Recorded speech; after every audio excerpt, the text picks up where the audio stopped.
Yo, what's good, y'all? It's 6. Welcome back to another video. Today we gonna be cooking up some Gunna shit like Wheezy. Let's go. Alright, so the loop we finna be using today, I'm about to break it down. My guy Isaac, he sent me the starter and then I flipped it, but here's the original and then I'm gonna play it after.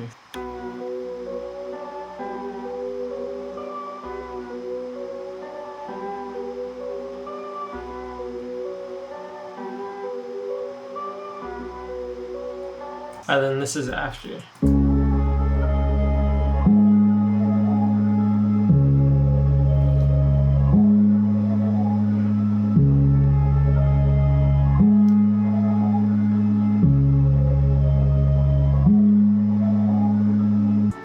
Yeah, that's hard. Alright, so how I did that was he had stems, so I chopped up the stems. So all this used to be in B minor and I pitched it up to C sharp. So then all these are frozen, right? I most likely just put Portal on this one, like effect rack, Portal, RC20, and just go through different presets. Like that's probably what I did. And then for the flute, he had a flute in there later on. I reversed it, and I still have all those other effects on there probably too, like all the Portal, blah blah blah. But I reversed it, and so that it would kind of sound different. It would like lead into it. So this is what that sounds like.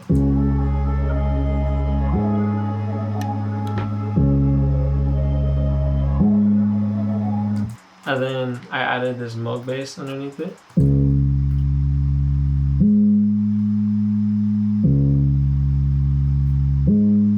The pattern for this is literally, it's the root note, and then I just heard this in my head. I just heard this note in my head on the second part, so I just did alternating notes the whole time. So that's what this sounds like. Right, and then that cuts out on the rest of the loop, and then this bass piano comes in.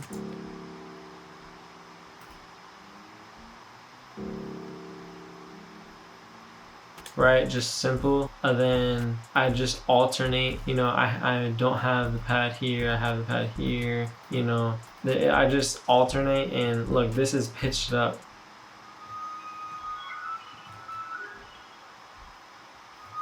So pitching stuff up, like this is a whole octave of the flute up, and then this is like just regular. So, and you can even pitch some of these too, like that's what I normally do. Like over here, like, so there's this pad, and then on the second half of the chorus I pitched it up an octave. So that's what this sounds like.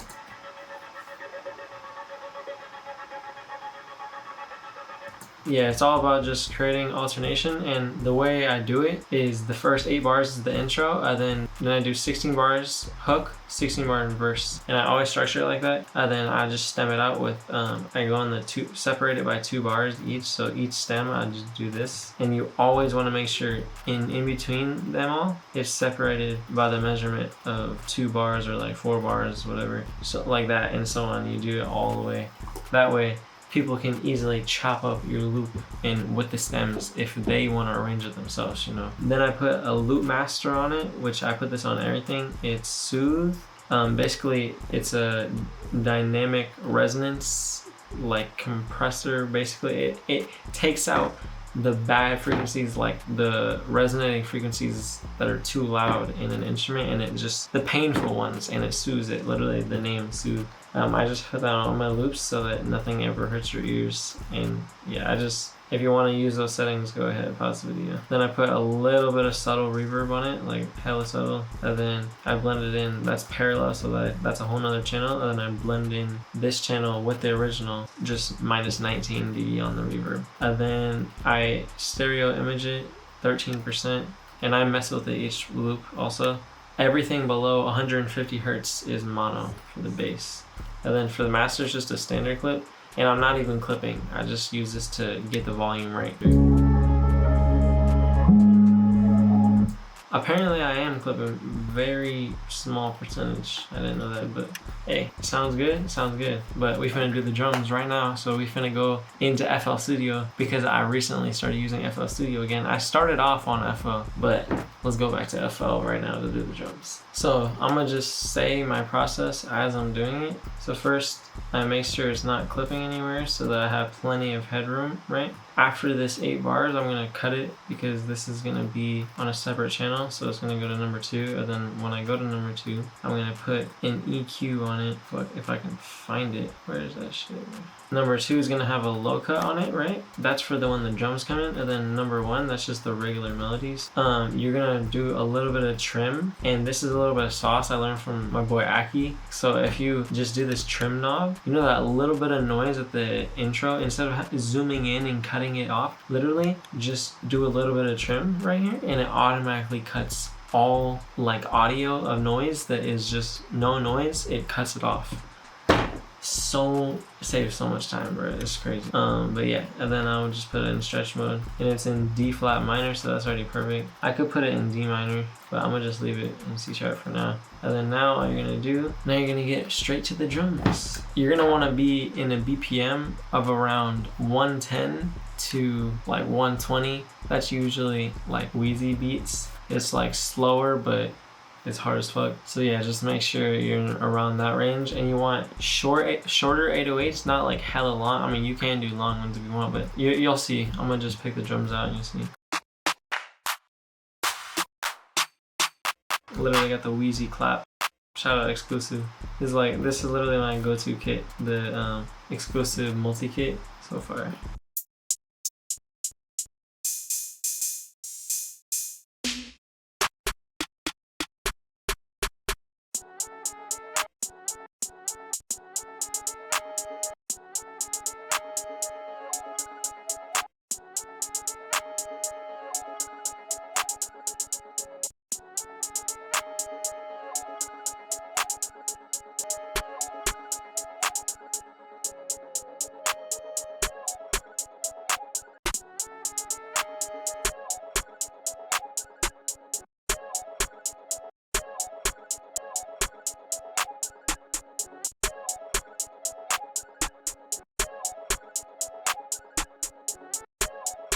You're just gonna want to keep it simple but hard at the same time. So keep a fire catchy pattern with the hi-hats, and then you can do some dope like rolls too.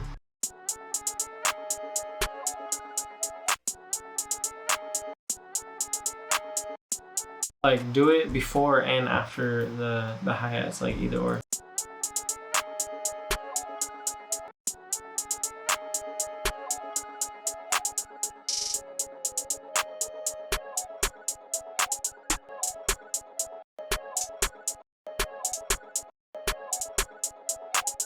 For the 808s, you're gonna want to keep them simple, but then also you can do some rolls too as well. Still keep it simple enough for the artist to actually, you know, rap on. And then for the 808, you're always gonna want to take off, use loop points. You want to go here on this little knob right here, go to boost 808, do it like 5% or less or something, and then cut by itself.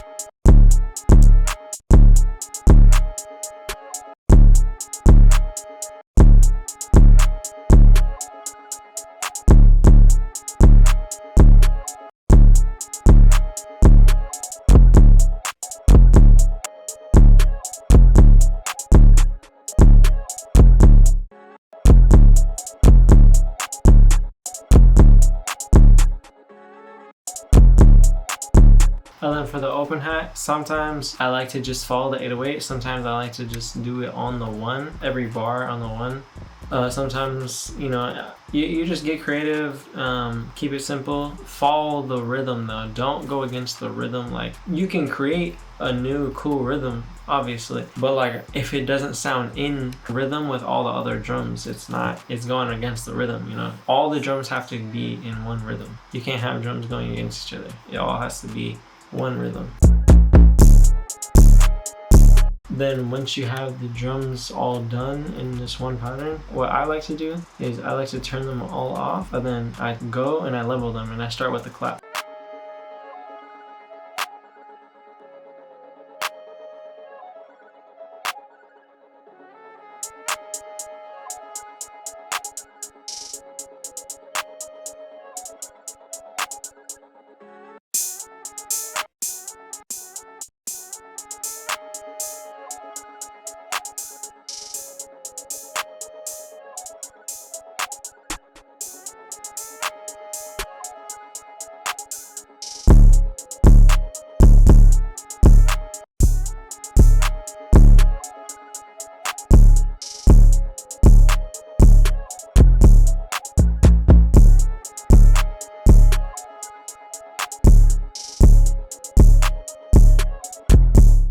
Then once you have all that, select with your right click on the mouse, and then select all the ones that are not on tracks, and then hit Control L, and it will automatically route them to the mixer. And then hold Control and then drag all the inserts and drag it down like -6, so that when you render the stems, if you are gonna render the stems, it gives you a bunch of headroom, and it's just good to have headroom in general. And then I just have a master preset that's set to a certain level, like -6, and then if I adjust it, I just adjust it with this gain right here. So yeah, I'm gonna do that real quick.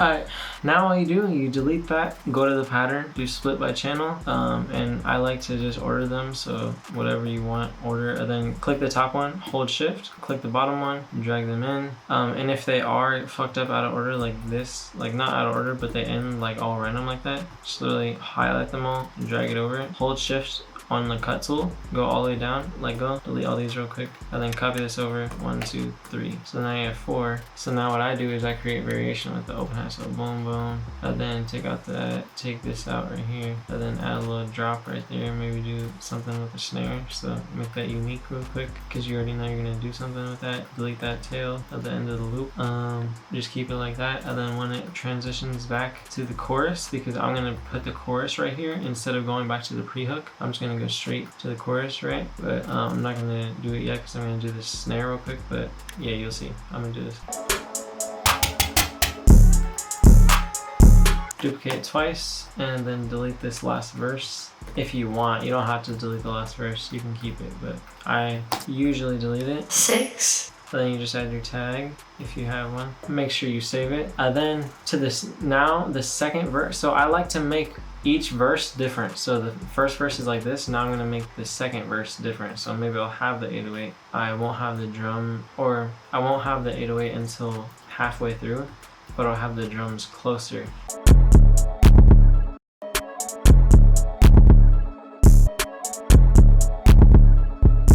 So real quick, let me explain it again.